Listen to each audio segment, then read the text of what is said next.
네, 안녕하십니까. 변쌤입니다. 네, 오늘은 숙명여대 인문논술 공략법 알아보도록 하겠습니다. 숙명여대는 올해 227명 중에 인문에서 146명을 뽑는데, 자, 문과대학, 생활과학대학, 사회과학대학, 법과대학, 경상대학, 영어 영문학부, 미디어 학부 내에 있는 학과들 총 22개 학과나 학부에서 뽑으니까 굉장히 좀 다양한 선택의 기회가 있습니다. 그리고 학원을 다니고 있는, 지금 현재 토마스 아카데미 학원을 다니고 있는 학생들은 나중에 9월 되면 이렇게 배치 상담을 받잖아요. 그러면 그때 자세히 배치를 해 주겠지만, 숙명여대는 이틀에 나눠서 작년에 시험을 봤기 때문에 올해도 그럴 가능성이 높아요.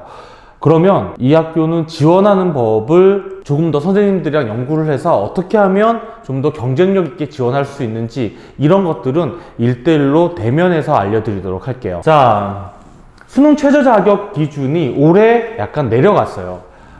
경희대랑 같죠. 국수, 영탐구 한 과목 2개 영역 등급합 5입니다. 예년에 비해서 최저 자격 기준이 완화되었다는 거, 쉽게 생각하면 경희대와 같다는 거, 이렇게 알아두시면 되고요. 그래서 특히 숙명여대를 생각하고 있는 여학생들은 좀 이렇게 최저 자격 기준 맞춰서 반드시 좀 지원 한번 해 보시도록 하시고요. 자, 논술 70%에 학생부 교과만 30% 들어가요. 모든 모집 단위 계열에 상관없이 석차 등급이 있는 국수, 영, 사회, 그 다음에 한국사까지 모두 반영이 됩니다. 단, 진로 선택 과목 있죠. 진로 선택 과목은 성취도를 등급으로 변환해서 상위 3개 과목만 반영이 돼요. 이해되시죠? 자, 그런데 이게 지금 현재 올해 모집 요강이 발표되지 않은 상태에서 22학년도 대입 전형 계획안만 보고 선생님이 파악을 한 거거든요. 그래서 이건 사실 모집 요강을 보고 정확하게 이 과목인지, 아니면 문과생들도 과학이 들어가는지, 이런 것들은 확실하게 좀 살펴보셔야 될 거예요. 만약에 변화가 있다 그러면 다시 알려드리도록 할게요. 자, 출제 내용 보겠습니다. 숙명여대는 총 120분의 두문항을 봐요. 그리고 전형적인 인문논술인데, 자, 이 학교의 두드러진 특징 중에 하나는 각 문제당 1000자씩인 거예요. 그래서 총 2000자를 써야 되는 거죠. 굉장히 길어요. 자, 그리고 연필 또는 검정색 볼펜 사용하는 것은 연필이 가능한 학교는 연필 쓰는 게 좋죠. 아무래도 수정하기 좋으니까. 그리고 제시 문수는 많지 않아요. 각 문항당 3개 해서 총 6개가 나올 거예요. 그리고 1번, 2번 문제가 아예 구별된 문제예요. 구별된 문제. 얘네가 예전에는 이과생들도 인문논술을 봤어요. 그러니까 무슨 얘기냐면 1번 문제는 인문이든 아니면, 그러니까 인문 혹은 이과생들이 모두 공통 문항을 봤어요. 1번은. 그리고 2번에서 인문 계열과 이과 계열이 서로 다른 문제를 보는 이런 식이었는데, 이제 아예 인문만 이런 식으로 해서 계속 1번, 2번 공통 문제, 1번, 2번 인문 논술을 보는 식으로 바뀌어서 중요한 것은 1번과 2번이 구별되어 있다는 거, 완전히 독립된 문제라는 거, 이거 기억해 주셔야 돼요. 자, 특징 알아보도록 할게요. 2시간 안에 총 1000자씩 2000자를 써야 되는 학교예요. 그렇기 때문에 그냥 단순히 생각하면 1시간에 한 문제를 완성하셔야 되죠. 그죠? 그런데 확실하게 효율적으로 시간을 배분하셔야 돼요. 그러니까 논제 하나당 1시간씩 풀어야 되는 것도 맞지만, 그 1시간 안에 논제 안의 조건들을 어떤 식으로 분리할지도 생각하셔야 돼요. 왜냐면 어쨌든 복수의 요구사항이 나오기 때문에 그런 요구사항이 그냥 내가 여기까지 읽었으니까 여기까지 끊고 그 다음에 이런 식으로 푸는 게 아니라, 세부 요구사항이 서로 어떻게 연관이 되어 있는지를 잘 파악하셔야 된단 말이죠. 그죠? 자, 제시문 개수는 적죠. 하지만 분량이 길어요. 분량이 굉장히 많아요. 그리고 독해가 까다로운 편이에요.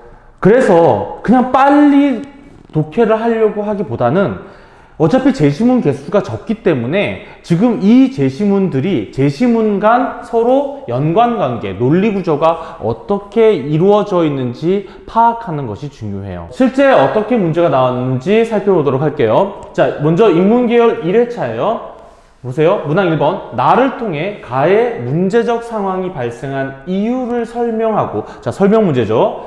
이에 대해 다의 논지에서 비판하시오. 비판 문제죠. 설명과 비판이죠. 자, 2번 문제. 가와 나의 공통점과 차이점을 서술하고 뭐예요? 비교죠. 비교 문제죠. 그 다음에 다의 공론조사가 나에서 제기된 문제와 그 대안의 한계를 모두 극복할 수 있는 방안. 뭐예요? 대안 제시예요. 대안을 제시하는 문제예요. 자, 한 회차에 설명, 비판, 비교, 대안이 다 들어가 있죠. 그죠? 자, 2회차 문제 살펴봅시다. 가의 논지를 활용하여 나에서 나가 식민지 건설자에 대해 보인 태도를 역시 설명 문제죠. 그리고 이에 근거하여 다에 그려진 길동의 행위를 평가하시오. 이 평가기 때문에 이 학교의 이 평가는 비판일 가능성이 높아요. 비판일 가능성이, 이건 경희대랑 좀 성격이 다르죠. 자, 문항 2번. 가의 논지를 활용하여 나 체제의 특징을 또 설명하고 이에 근거하여 다의 상황이 초래된 요인을 분석하시오. 좀 다르죠? 분명히. 그죠? 얘는 설명, 평가, 분석이 주류를 이루고 있죠. 자, 3회차를 보세요. 자, 인문계열 3회차. 기억의 문제에 대한 가와 나의 논지를 비교하여 서술하고, 비교 문제죠. 이를 바탕으로 다의 상황을 논하시오. 갑자기 웬 홍익대 문제 같은, 그죠? 논하시오 나오죠. 가의 상황이 나에 미치는 영향에 대해서 기술하고, 자, 이 기술은 그렇기 때문에 설명이란 말이죠. 설명 문제인데, 다를 활용하여 가와 나가 야기하는 문제점을 개선할 방안에 대해 논하시오. 같은 논하시오지만 이 논하시오와 이 논하시오는 다르죠. 왜? 개선할 방안 역시 어떤 문제예요? 이건 대안이죠. 그렇죠? 이런 식으로 주로 나오는 게 비교와 적용인데, 비교 문제와 이게 적용해서 푸는 문제가 나오는데, 그런데 이게 추론 과정에서 오류를 범하기 쉽단 말이죠. 그러니까 정확하게 요구하는 게 같은, 아까 방금 전에 설명해 줬죠. 같은 논하시오지만 정말 논해야 되는 것과, 이건 논하라지만 이건 해결책을 쓰라는 문제야. 이런 것들을 파악을 굉장히 잘 하셔야 돼요. 그죠? 그래서 괜히 비약하지 마시고, 다음에 비교의 조건을 제시하는 경우 유념해야 된다는 거. 무슨 말이냐면, 그러니까 어떤 경우 어떤 식으로 비교하라고 나온단 말이죠. 그러면 그냥 마구잡이로 비교점을, 그러니까 공통점과 차이점을 찾는 것이 아니라 학교에서 제시한 기준을 바탕으로 쓰셔야 돼요. 자, 이 적용 문제에서는 주로 많이 이제 지금 익숙하게 봤던 게 설명이었죠. 그 다음에 분석, 비판, 평가, 대안, 굉장히 다양해요. 여기에, 그죠? 마지막에 봤던 게 뭐죠? 논하시오. 그죠? 이것까지 나온다는 거죠. 그래서 그 기준의 원리를 파악해라. 그러니까 뭘 바탕으로 설명하고 분석하고 비판하고 평가하라고 하느냐, 그 기준의 원리를 잘 파악해서 그 원리를 훼손하지 않는 선에서 대상과의 연관성을 추론하고 추론의 방향에 따라 대상의 구체적 정보와 연계를 시켜라. 자, 그러니까 사실 제시문이 굉장히 중요해요. 뭐냐면 이 기준이 되는 제시문의 내용을 정확하게 파악하고 그 제시문에 따라, 그 제시문에서 나온 것에 따라 그 대상이 되는 제시문과 연관을 시키고, 그래서 그 구체적 정보와 계속 연계해 나가서 풀라는 것들을 풀어야 되는데, 자, 여기서 명심할 거, 제시문이 어렵단 말이죠. 왜 그러냐면 숙명여대는 참 나라님들 말씀을 안 들어요. 그게 무슨 얘기냐면, 분명히 이 교육부 관계자들은 대학 논술에서 논술 제시문 웬만하면 교과서에서 내라, 교과서 안에서 내라 라고 했거든요. 말을 안 들어요. 죄송합니다. 어쨌든 아니 좀 하라는 대로 좀 하지. 자, 무슨 얘기인지 살펴볼게요. 자, 글자가 지금 한꺼번에 다 보여드리기 위해서 좀 작은데 잘 살펴보시면 교과서에 나와 있는 게 거의 없어요. 자, 잠깐 읽어드릴게요. 자, 문항 1번에서 제시문 3개. 그러니까 모든 문항이 제시문 3개씩인데, 자, 1회차 문항 볼게요. 가주어 이식으로 누구야? 나를 보내지 마. 보내지 말래요. 라메트남의 인간의 미래. 최효정의 사람 되기와 동물 되기. 자, 들어본 적 있으세요? 없죠? 자, 요거 하나 들어봤네요. 플라톤의 국가. 그죠? 그 다음에 대의정부로는 몰라도 밀은 들어봤을 거예요. 그죠? 사회탐구 시간에. 그 다음에 이상명의 공론화위원회와 민주주의. 이건 또 뭐니? 그죠? 사실 국가를 들어봤어도 국가를 읽어본 학생은 거의 없을 거란 말이죠. 그죠? 그런데 그러니까 이게 무슨 얘기냐면 교과서에서 지문을 내는 게 아니라 교과서에 담겨있는 내용을 바탕으로 그걸 연계한 외부 자료에서 끌어온단 말이죠. 그리고 그게 그 제시문 길이가 길어요. 그러니까 어려운 거죠. 자, 2회차도 마찬가지예요. 고붕의 탈식민주의, 조너선 스위프트의 걸리버 여행기. 요거 하나 들어봤겠네요. 그죠? 근데 이것도 아마 그 문학 교과서나 국어 교과서 혹은 다른 교과서의 참고 자료 정도로 나올 거예요. 메인으로는 난 잘 안 배울 거란 말이죠. 자, 익숙한 거 이거밖에 없네요. 홍길동전. 그죠? 얼마나 반가울까. 자, 이상현, 김덕윤의 법철학, 샌드라 프레드먼의 인권의 대전화, 그 다음에 홍지윤의 타미플루, 강제 실시를 허하라. 이거는 신문기사 같아요. 자, 일라이다 아스만의 기억의 공간, 오카마리의 기억 서사, 이강백. 칠산리는 몰라도 이강백은 들어봤겠네요. 희곡 작가로 유명하잖아요. 많이 달아줄 거기 때문에 이 정도는 알겠네요. 자, 엘리 프레이저의 생각 조종자들. 이것도 제목은 혹시 좀 독서를 좋아하는 학생들은 이 책 알 거예요. 그 다음에 롤프 도벨레의 스마트한 생각들, 마이카 젠코의 레드팁. 작가 이름도 낯설다는 거죠. 이게 지금 제시문 수준이. 그죠? 제시문 수준이 너무 높아요. 그래서 독해가 사실은 어려워요. 그러니까 이 독해만 완벽하게 해도 웬만큼 문제는 풀 수 있을 거예요. 자, 그러니까 선생님이 기준의 원리를 파악해라. 그 원리를 대상과의 연관성을 추론해라. 그래서 추론의 방향에 따라 세상의 구체적 정보와 연계해라. 이게 다 제시문 분석 잘해서 잘 연결시키라는 얘기예요. 선생님도 말을 되게 어렵게 해서 미안한데, 근데 이게 정말 중요한 원리거든요. 그러니까 어떤 학교들처럼 그냥 딱 끊어가지고 그냥 내가 앞에서 한 거 요만큼 몇 글자, 요만큼 몇 글자 이런 게 아니라는 거죠. 논제가 시키는 대로 제시문과의 연계성, 연관성을 굉장히 깊게 생각하셔야 돼요. 그죠? 그래서 이게 천자란 말이죠. 더구나. 천자 글쓰기예요. 그게 또 2개예요. 굉장히 난이도가 이게 높은 거죠. 긴 글쓰기가 2개니까. 그죠? 그러니까 글쓰기 전에 반드시 구성하셔야 돼요. 내가 어떤 부분에서 몇 글자를 쓸 거고 어느 부분에서 이렇게 할 때는 여기는 물리적으로 한 이 정도 글자 수가 드니까 이렇게 할애할 거고, 이런 계획을 사전에 다 세우셔야 돼요. 그 다음에 세부 요구사항에 따라 논리적 연관관계를 고려해라. 그러니까 계속 말씀드리죠. 이 천자 글 안에서 딱딱 끊어지게 쓰는 게 아니란 말이죠. 결국 이게 천자든 500자든 800자든 이게 한 편의 글이라는 걸 명심하세요. 여러분이 쓰신 글이란 말이죠. 그 글은 그 한 편 자체가 말이 돼야 돼요. 그러니까 그런 연관관계를 고려해서 글을 쓰셔야 되고, 이건 다른 말로 하면 솔직히 말씀드리면 내가 난 도저히 긴 글 쓰기가 자신 없다. 그러면 지원하지 마세요. 냉정하게. 왜? 지원하지 않아도 지원할 수 있는 다른 대학은 많아요.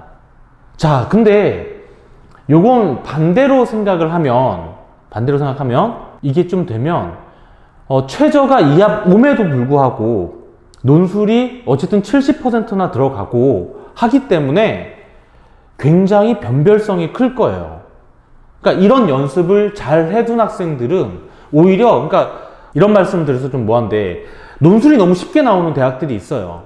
실제. 근데 그런 대학들은 가르치면서도 그런 생각이 들어요. 도대체, 야, 이 정도 글자 수에 이 정도 난이도면 이거 논술로 어떻게 변별성을 만들 수 있지? 이런 생각이 든단 말이죠. 가르치는 입장에서도. 그래서 정말 정확하게 써라면 어떻게 이렇게 가르친단 말이죠. 어떻게든. 근데 숙명여대는 본인이 얼마나 노력하고 거기에 시간을 투자해서 이 천자 글쓰기를 완성시켰느냐에 따라서, 즉 논술 변별성이 워낙에 크게 나기 때문에 자신 있게 지원할 수 있어요. 그러니까 절대 논술 전형을 로또라고 생각하시면 안 되잖아요. 그죠? 그만큼 열심히 쓴 학생이 붙어야 되는 거고, 열심히 노력한 학생이 성과를 얻어야 되는 거죠. 그죠? 그냥 9월달쯤 되니까 그 수시 버리기는 아깝고 이런 생각으로 쓰는 게 아니란 말이죠. 그렇다면 그런 면에서 숙명여대는 사실 정말 노력한 만큼 성과가 나오는 대학이에요. 더구나 내가 최저가 좀 약한데 겨우 2합 5 정도는 맞출 수 있는 거, 뭐 사탐 하나 포함해서 맞출 수 있는 정도가 되면 확실히 이런 연습을 잘 하셔서 지원해 봐도 된다는 거죠. 대신에 다시 한번 말씀드리지만 이렇게 긴 글 쓰기가 자신 없으면 애초에 지원하지 마세요. 애초에. 근데 이런 연습이 꾸준히 됐다 그러면 과감히 한번 해봐도 좋은 성과가 있을 거예요. 자, 여러 가지 문제가 있는데, 자, 그 중에 예를 들어서 하나만 지금 설명을 해드릴게요.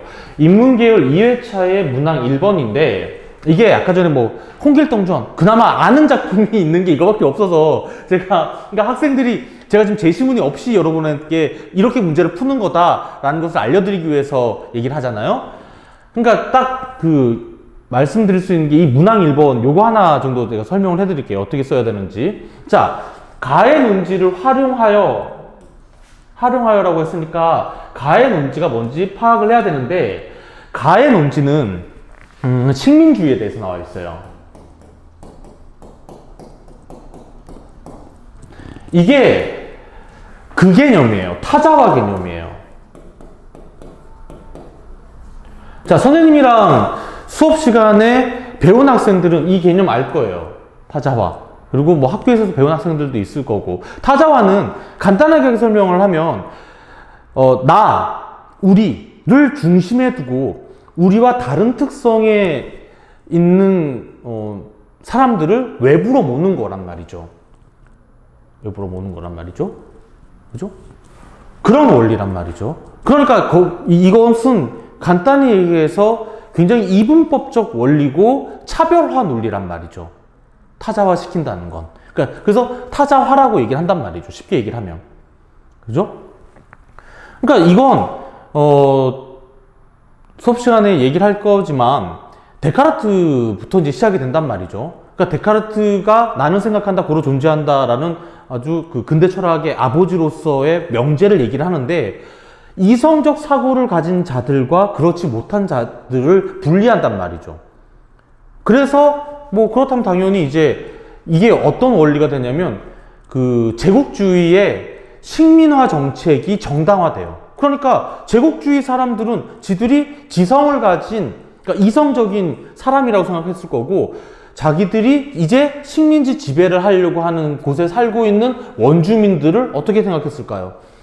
지성적이지 않은 야만인이라고 생각을 했을 거란 말이에요. 그 원리가 제시문 가에 나와요. 제시문 가에. 그래서 나에서 나가 식민지 건설자에 대해 보인 태도는, 그래서 이게 이 식민지 건설자에 대해서 나가 비판을 한단 말이에요. 그러니까 식민지 건설자들을 가리켜서 경건한 원정에 참여한 사륙자 집단, 이렇게 표현을 해요. 그러니까 그러면 이 태도는 지금 가에서 나와 있는 이 타자화 논리를 나가 어떻게 하고 있는 거예요? 아, 저게 잘못됐구나를 인식하기 때문에 이들에 대해서 비판적인 태도를 가지는 거겠죠. 그죠? 이런 것들을 설명해 주셔야 돼요. 그래서 이에 근거하여 다에 그려진 길동의 행위, 보통 이게 길동의 행위 이러면 아버지라 부르지 못하고 뭐 이렇게 생각하기 쉬운데, 그 부분이 아니라 길동이 나중에 뭘 세우죠? 율도국을 세운다 이렇게 끝나잖아요. 근데 사실 그래, 우리가 생각해보면 홍길동전도 그렇게 처음부터 끝까지 다 읽어본 학생이 없는 거야.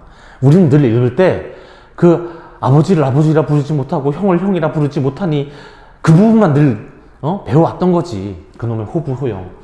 그러니까 나중에 이게 얘가 길동이 율도국을 건설하고 어쩌고 저쩌고 이런 부분 하나도 모르는 거지. 근데 길동이 그 율도국을 세울 때 율도국이라는 나라를 세우기 전에 그 땅에 살고 있던 사람들이 있을 거 아니에요. 그들이 울동이라는 사람들인데 그들을 다 죽여버린단 말이에요. 그죠? 왜? 그런데 이 원리로 보자면 길동이 그렇게 한 행위의 근거는 뭐야? 거기에 살던 원주민들을 타자화시킨 거지. 그지? 더구나 그러면서 사실은 율도국 그 나라를 정복한 이유가 거기가 굉장히 물질적으로 풍요로운 상태였어요. 그런데 뭐라고 표현하냐면 내가 지금 여기에서 이렇게 나라를 세우는 것은, 그러니까 그들을 다 죽여버리고 나라를 세웠는데 하늘에 이치고 자연이 그렇게 된 것이다 이렇게 표현하거든요. 뭐예요? 명분을 가지고 변명하는 거죠. 그죠? 근데 이 길동이 그렇게 한 행위는 가에 나오는 이 식민주의의 타자화가 내재되어 있는 거죠. 이런 것들을 지적을 해야 되는 거죠. 그러니까 가의 논지를 활용해서 이 태도를 설명한 이것이 길동의 행위를 평가하는 데까지 다 영향을 미치게 되는 거죠. 그죠? 그죠? 그러니까 하라는 대로 하면 되는데 사실 제시문 분석도 어려운 편이고 또 이걸 천자를 써야 되거든요. 그러면 내가 여기서 논지 활용하는 거 몇 글자, 여기서 보인 태도 설명하는데 가 논지 어떻게 쓸 것인지 이런 것들 다 계산하면서 몇 글자, 그 다음에 이에 근거해서 지금 길동이 어떤 행위를 하는데 몇 글자, 다시 이것을 저걸 근거해서 평가하는데 몇 글자, 이런 것들을 다 생각을 하셔야 된다는 거죠. 언제? 글 쓰기 전에, 천자 쓰기 전에. 그런 거 생각 안 하시면 가 논지 활용하는데 가 논지 쓰는데 3, 400자 써놓고 이러면 무조건 떨어지는 거죠. 그러니까 이런 것들을 생각하셔야 돼요. 그죠? 다시 말씀드릴게요. 분명히 충분히 내가 천자 이상의 글쓰기 연습이 충분히 돼 있다 그러면 오히려 최저가 작년보다 낮아져서 올해 경쟁률이 더 심해질 테지만 변별성은 분명히 있어요. 그러니까 이 연습 잘 하시고 내가 이렇게 어려운 제시문 독해도 이제 좀 열심히 독해해 왔고, 왜냐면 이 학교 매번 이렇게 3회차까지 문제들이 있기 때문에 기출 문제가 굉장히 많아요. 그러니까 대충 계속 이런 식으로 나오는 것들이 있거든요. 그리고 학원에서도 숙명여대 수업, 파이널이든 아니면 평소에 수업할 때도 이렇게 가장 지금 현재 가장 나올 만한 가능성이 높은 문제들을 선생님들이 해주실 거란 말이죠. 그렇게 독해 연습을 하시면 충분히 가능성이 있으니까 주저하지 마시고 도전해 보시기 바랍니다. 네, 오늘은 이렇게 숙명여대 인문논술 공략법 알아봤습니다.